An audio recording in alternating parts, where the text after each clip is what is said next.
Part One-on-One with Mr. Burgher.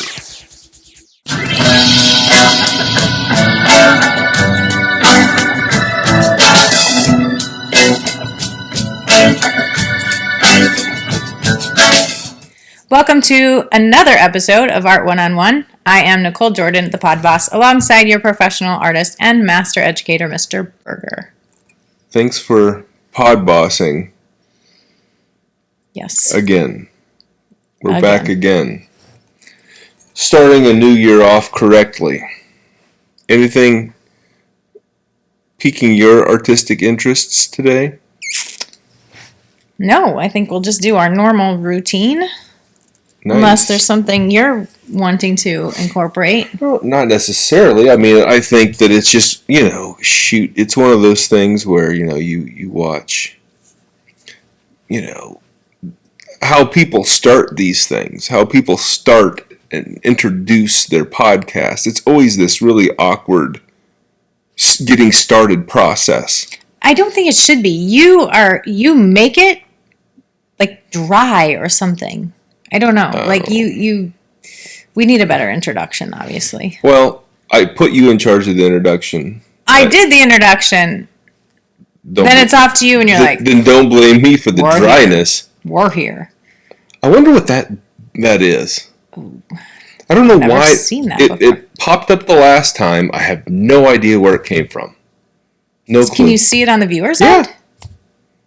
Yeah, interesting. I don't know where it comes from. It's when I said I didn't do it. Your introduction or your input was dry. So you need to spice it up, and it was like, yep, she's right. I don't know. She is the pod boss. It does it. This is the second time it's done it. Interesting. Did it last week too. Huh. Yeah.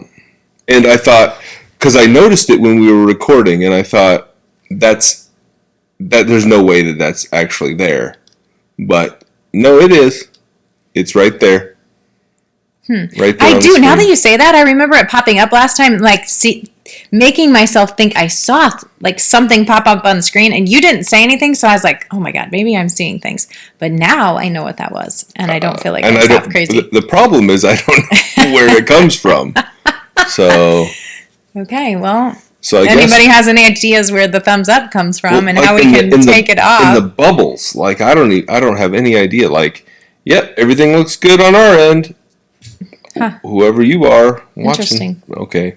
So, all right. Well, let's just start it off how we normally do with our Ask the Art Guides. The art guides who thumbs up every episode apparently that they like for the new year. I don't know. You're on a roll today. I guess. Maybe I should do the podcast on my own today.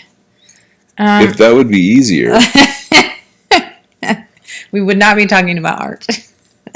So that probably wouldn't be a good idea. Yeah. All right. So the card I pulled is Jeff Koons. Jeff Koons, a very contemporary artist, known for making sculptures and all kinds of things. Very contemporary. He's known for big sculptures of balloon animals and things like that. But which of the statements on the card are we going with? So we're not going to talk about Jeff Koons at all? No? We'll just move along. I think that we're going to get a little bit off topic here, but that's okay. Podcasts do that. And talk about the art. No. What is that? The life? The life. The very first one, the life. And it says, the future is big, bright, and shiny.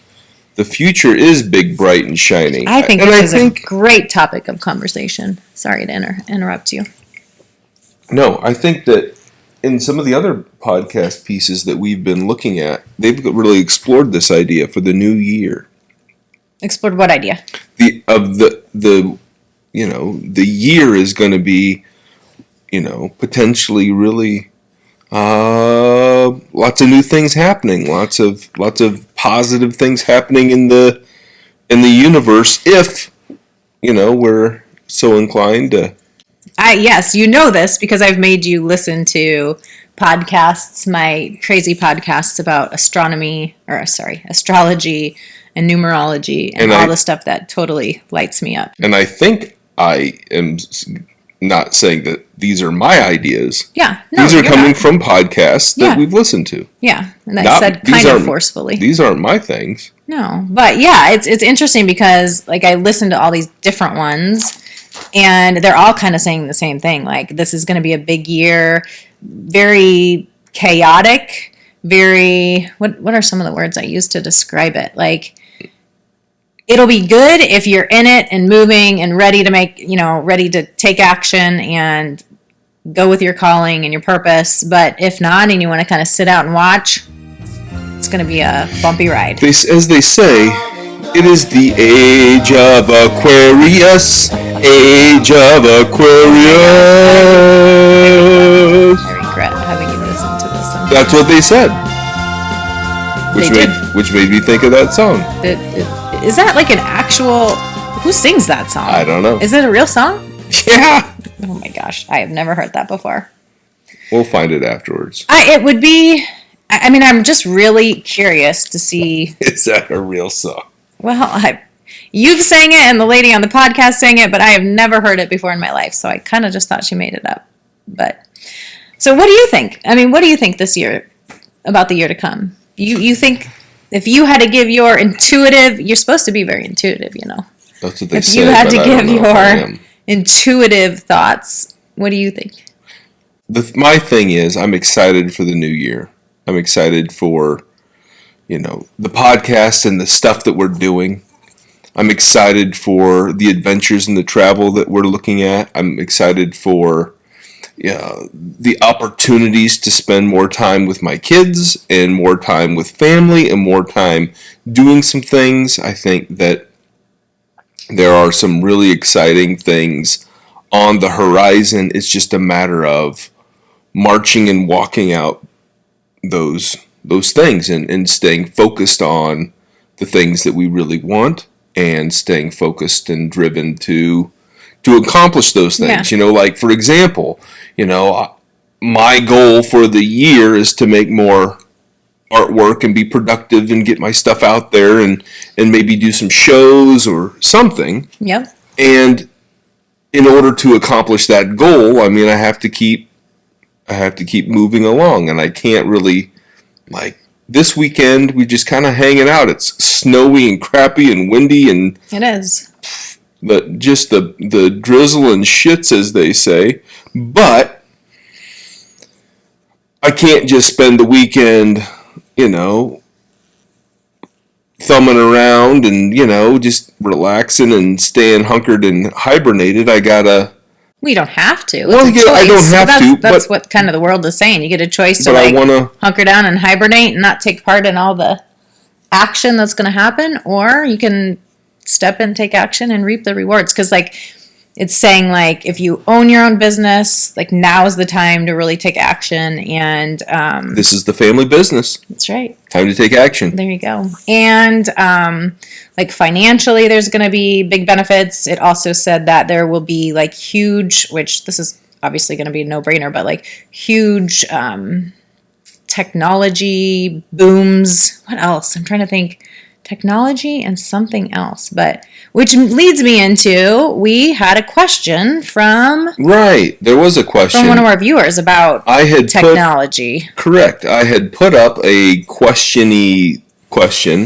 And again, if anybody has questions or things you want to input, you can always send us those. You can leave just a comment down below or whatever. There's nothing formal there's no formal steps to take place. Yeah, I love this. I wish people would interact more with us and send things like this. This is from @AdaRadio.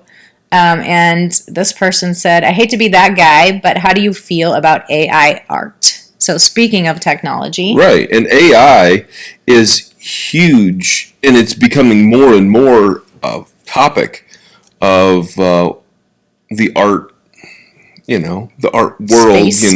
Yep. I was first introduced to AI on there was another show on HBO, and on Last Week Tonight with John Oliver, he was speaking on a segment maybe a year or two ago about AI, and basically what he was talking about in that was, you could basically write an entire story By AI. By AI, right. And you could have the whole thing illustrated by just saying, hey, I want a picture of John Oliver XYZ and fill in the blanks.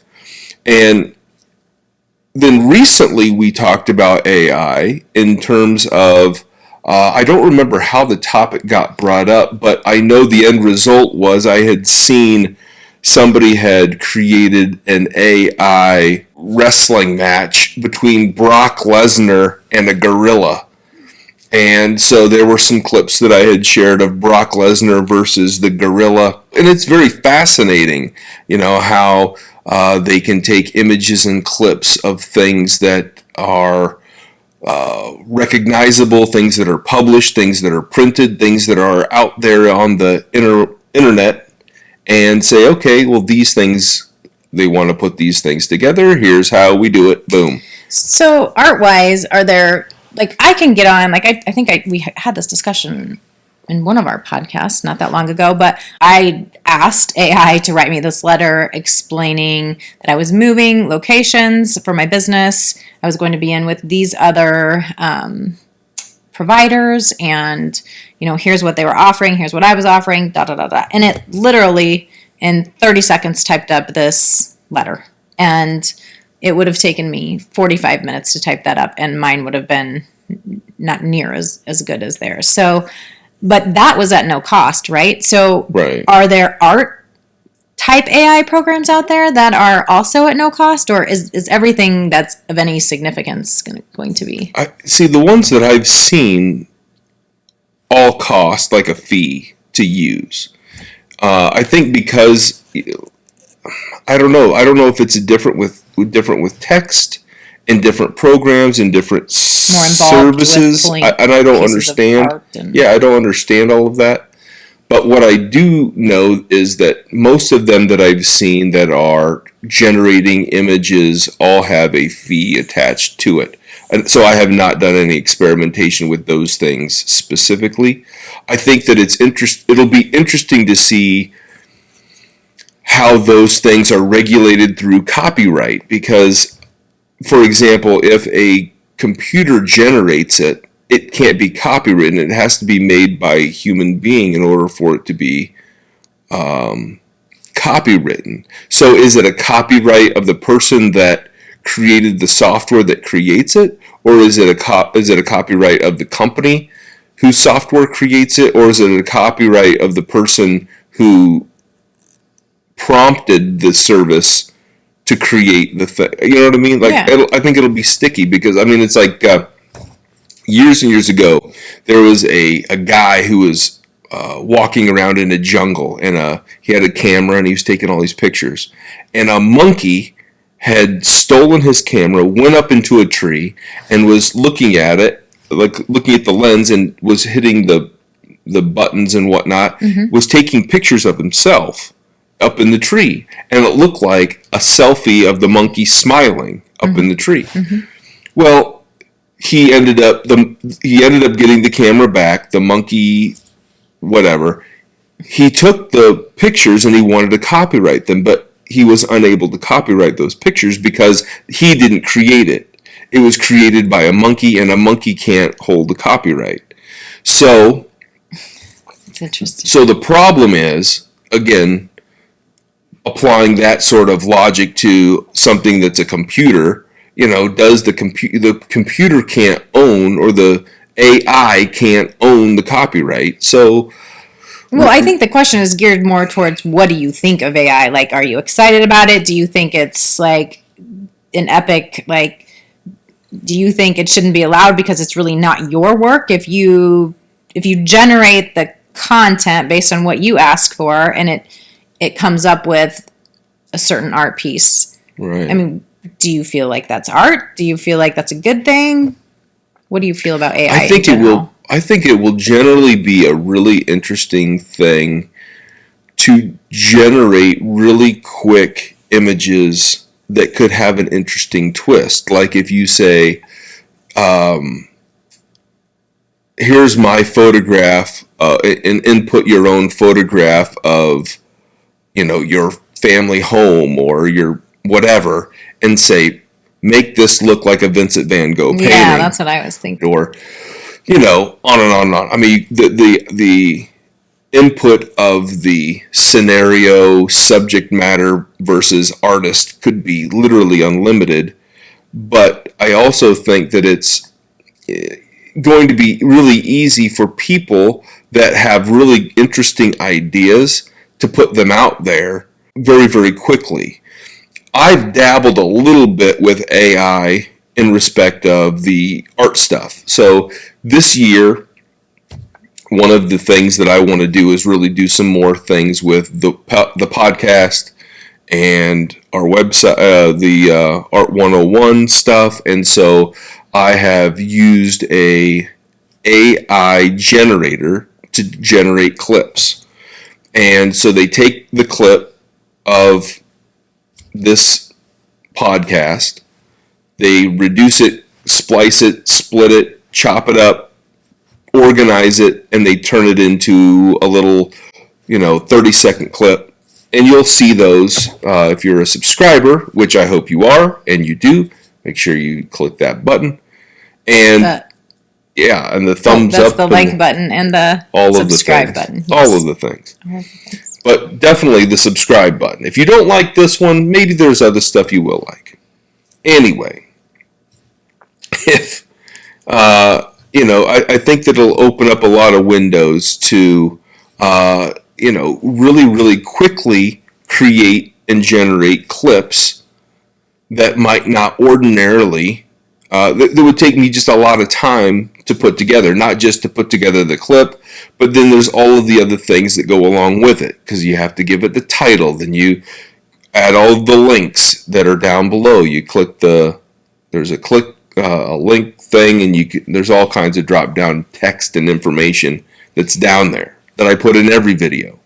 And so to put all of that stuff in there is just laborious. And if I can reduce my time, efficiency is going to be a big, and saying, hey, AI, create the clips, and I can go through and I can input a video, and then within 10 minutes at maximum, usually it's 5 minutes, but we'll say 10. Within 10 minutes, I get an email, hey, your clips are ready to go, boom, boom, download them, input them, and I'm done. I've got content for all over social media, and it takes literally a couple clicks of a couple of buttons, maybe a couple of edits here and there, because I'm picky, but that's about it. So you're somewhat intrigued by it, a little bit excited about it. Any concerns? Like I said, I think that'll be, who owns the copyright and things like that. And I think that anytime you make art easy, it diminishes. You say that, but then you have the artist who created the blank canvas and was considered an artist. So and Robert it's already Ryman out there. My opinion of Robert I know, Ryman. but there's also other very simple pieces of art that got very popular, and those artists are very popular. And so, I mean, if you're smart enough to come up with the correct wording and a cool, what do I want to say? A cool outcome, then does that make you an artist? That's the only thing that, in my mind, it's like, is that really being an artist, or maybe just a creative? Yeah, not an artist. Yeah, and again, I don't know. Creator. I think that if you're going to just prompt a program to do something for you, but here's the thing. But you had that vision. Going back to my original thought process, when photographers were making original photographs in a lab, and they were making their prints in the dark room, it was a whole lot different than somebody taking a picture on their phone, and it becomes very easy. So the snapshot really started to kill good photography, because it used to be that every single print, you couldn't just instantly see it. you had to take time, you had to take labor, you had to take efforts to make sure that that print turned out just right. It wasn't just so easy as pushing a button and seeing if it looks good and taking another one. It was metering and paying attention to your light and paying attention to all of these different variables that people aren't even paying attention to now. And so if you were to give somebody a 35 millimeter camera from the 1970s today with a roll of film, they would not be able to create the same products that they can with their phone, with their technology, with their thing. Right. And I get that. And it's good that it's easier and quicker and slick, but that artistry of what the photographer was is a little bit lost to the masses of people. Right. And I think the same thing is true for this.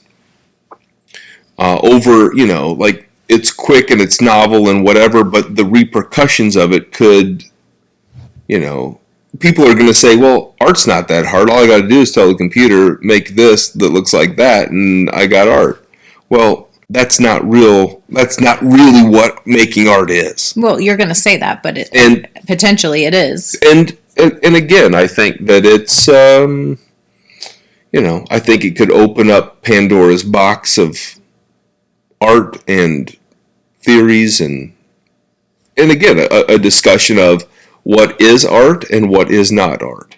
Well, I think you appreciate the process and you appreciate people or, putting in the time. But that is, honestly, I think that probably dates us a little bit as far as... Well, for sure. Because art to someone that's 20 is completely different than... we would have no idea to do the type of art that some of them do online now. I would have... You would, probably, but... Yes and no. I think that there are certainly tools that make things different. And that's okay. Making art in a different way is still making art. I just don't think that speaking into a microphone and letting your computer do all of the work for you is the same thing. Paying a ticket to ride the bus isn't the same thing as driving the bus, I get what you're saying, but I think that's where our world is headed. And again, here's the thing that I know about you. In a little bit of a transition, we have in our world people that are really good at providing advice and input. Have you heard of Dear Abby and Ann Landers? Mm-hmm. They were from Sioux City, Iowa. Okay. Iowa girls are pretty good at giving advice. And they actually went to Morningside. Okay. Morningside. Yeah. And so a segment that I'd like to start is a little segment that we're going to call Ask the Pod Boss. You know how much I hate surprises and not being prepared for things. I know. So this segment of the podcast is going to be Ask the Pod Boss. Is this going to be art related or could be anything? It's not art related. It's not art related. Okay. Have Americans forgotten that there is such a thing as verb tense? I am shocked at what I hear people say. Woulda come, coulda went, or shoulda did, and so on. I heard a narrator say, I seen, in a commercial. An attorney on the TV show said the evidence do not, and more. I was a secretary for almost 50 years, and with only a high school education, my English is impeccable. You will do a lot of people a big favor if you bring this up and bring this to their attention. Annoyed in New Jersey.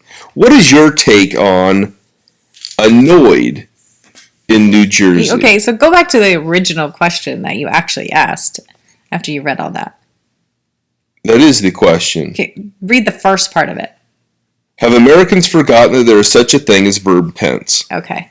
Well, as you know, this highly annoys me because my children do this all the time. Like, I swear, I wonder if they're listening in class or not, because, I mean, you've seen it. You've seen it where they said, I've corrected them. oh my gosh, multiple times, and they still continue to say the same thing. So I do think that. I think that there's a reason for that, though. I think that our kids are not present. A lot of our kids, and you see this, we've had these conversations. A lot of our kids are not even present in class. They're on their phones, they're on their computers looking at other things there. And I think, I don't know, I just think that it's one of the side effects, I don't know if that's the right words, but of our generation and how kids aren't paying attention and people aren't paying attention in general to details or being present. And of our generation, though. Of our kids' generation, yeah. Because my generation did not do that. We didn't have that.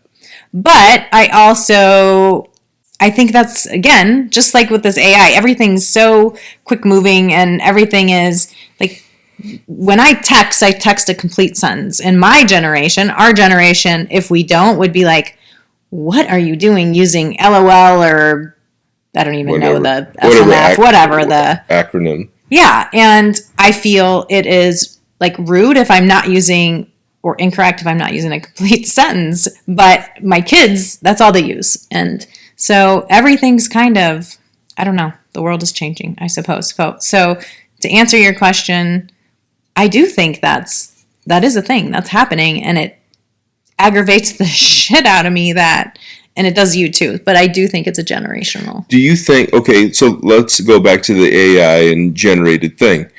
If I write let's say I say I wrote a book, but I write it all, not even picking up a pencil or typing on a keyboard. I just use all voice to text and let the computer fix all the errors. I don't have to do any of the work. Is that the same as writing a book or writing a paper if I do it all voice to text? Sure. That's your words just going on a different platform. It's not going on a paper. It's going into a computer program. So sure, I do feel like and that's how I would write a book if I were going to write a book, which I would love to. And that's one of the things that as a college person, one of the things that we use at the collegiate level, is we put our papers and things like that through an AI scanner so that we can detect if things are written and generated by AI, because that's another piece of the puzzle. I don't think teachers are looking for, are they putting a period? Are they being like, are they using the proper nouns, verbs, whatever? It's like, is it good content? I just feel like, I don't know. Do you feel like that? I was actually listening to something the other day where it said that, like in text messages, if you put a period at the end of a sentence, kids take that as like disrespectful or like you're mad at them or like something like that. To the point, or like aggressive. And it's like, since when is using like punctuation aggressive? Or these things are coming out where kids are speaking in abbreviations and emojis. It's all about efficiency, though. It's like all about making things easier. Biohacking, like that's a big thing right now. Biohacking your health, biohacking. I mean, so it just seems like, again, this is like part of the conversation we're talking about earlier with 2024. Like, it's all about technology and moving, like everything is going to be moving so fast according to all the predictors. And, jump on, because it's going to be a fast ride and it's going to be like this. And AI is like that. Our schooling, our kids, the way they speak. I don't know. And you and I have talked about that too. Like, sometimes I wish I could just go back to the times where, you're living off the land and I don't know. Like, I don't know that I would want to go back that far. You say that, but I say that I still would like electricity, maybe. Because like the idea of plowing and having my livelihood basically being contingent on good weather, or Yeah, that's true. Those sorts of things. I mean, and that's what I mean. Farmers, even farmers today, aren't just out there farming. I mean, Right. they've got pins that go into the earth and say, "Oh, you need nitrogen, you need this, you need that, you need," and they're putting the right chemicals on and they're doing the right thing, and they're like, "Oh, no, this is good, that's good." They don't even have to drive their own combines. And it's all GPS. Yeah, it's GPS driven, and so they have an algorithm within their profession that they use, and I think a lot of, for better or for worse, there's a lot of places in the world that are going to that. A lot of industries in the world that are going to that. Well, and we were just watching that the other night on, was it on a podcast or what was it on, where they had generated tattoos? Yeah, they said, I want to have a certain idea for a tattoo, and then they said, all right, and then this AI generator comes up with the whole design and the plan, and then you just send that to your tattoo artist and say, here's the work that I want done, and they make the stencil and do the work. Now, granted, the tattoo artist still has to use their hand as of now, but who knows? There'll be a machine that'll just laser it on your arm or whatever and go from there. I think the tattoo artist that I reviewed here this last week, Sailor Jerry, was the video that I watched from Journey into the Archives. So you didn't review him, but you viewed him.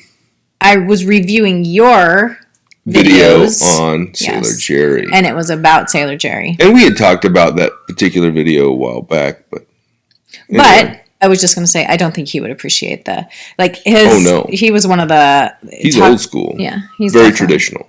Definitely traditional and old school. And I loved what I thought was cool about Sailor Jerry from that video was the fact that, or just the leaps and bounds, how we're talking about this next year is going to be fast moving and whatnot. It talked about how he started out, how he evolved, how he was all of a sudden one of the most pristine and clean and efficient tattoo places. But he started out on the fresh off, going to the bars, going to the tattoo shops. It talked in your video about stopping at 3 places, which I don't remember exactly what they were, but it was tattoo shop, bar, and what else? Girls.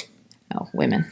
Okay. With that particular video, I think that it's been a really popular video for the past couple of years. It's not a terribly old terribly old video, but it's one that a lot of people have picked up, and it kind of goes back to one of the things that we've talked about before, where sometimes a really good video, there are people that are my video didn't take off, I'm going to delete it. Well, you never know when people are going to start watching something, and pushing it out there, letting it just ride. People will eventually search for certain topics, and some of my videos have been very, very popular year after year after year, and there's other videos like Sailor Jerry where it wasn't huge at first, but it's maintained a pretty steady stream of people watching it. And sometimes a video takes off like crazy at first, and sometimes it takes a little time. And why Sailor Jerry out of all the tattoo artists? What because made him jump out for you? Sailor Jerry's the most known and recognized tattoo artist. He was very innovative. He innovated not just his own style of tattooing, but also the colors and things like that he incorporated into his tattoos that were not found anywhere else.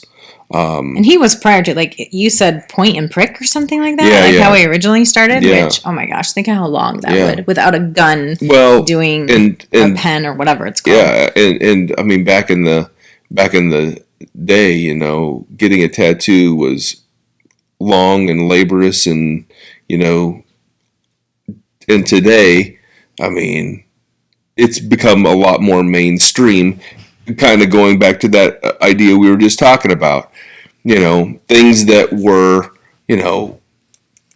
from my parents' generation, growing up in the 50s and 60s, well, 50s more so, I remember telling my mom, I want to get a tattoo someday. That's going to hurt and you'll never get a job. And now, I mean, CEOs of companies and high up people, I mean, everybody has tattoos. It's not necessarily a barrier to Right. employment like it once was. I think there are certain tattoos that are, a little bit like, I don't know that I'd get a big neck tattoo, but at the same time, I don't think that getting a neck tattoo is going to prohibit you from getting a job like it did, 30 years ago. People have evolved, people have changed, and their artistic expression with getting tattoos and piercings has changed. Their ideas of how things are generated through AI and all those things have also evolved and changed. And artists forever have been using technology. Leonardo da Vinci and Albrecht Dürer, and if you watch my most recent video on Vermeer, they all used devices to project the images to be able to draw faster without necessarily having to draw everything, just using a projector. They were using technology that was available to them. Norman Rockwell used a projector to be able to draw very fast. So he didn't have to necessarily draw everything out, from life. He could just, boom, use a projector and draw it. And there are people that look down on those folks for using technologies, but I say, you need to use the technology that's available to you. But I'm also hesitant to say that knowing you can't let the technology do it for you. Yeah. You have to do some labor. I don't know where you draw that line, though. That's what's going to be interesting moving forward with AI and art, like where that line is drawn as to what is your art, what did you create versus what AI created. So it'll be interesting to see. We'll have to keep our eyes open for that. And it's a little bit of old school and a little bit of new mentalities. But anyway, we definitely appreciate the likes, the shares, the subscribes, making sure that you're checking us out all over social media on the Art 101 content with the name Mr. Burgher that is synonymous with artistic expression or something like that. There you have it. Anyway, thanks for watching. We appreciate it.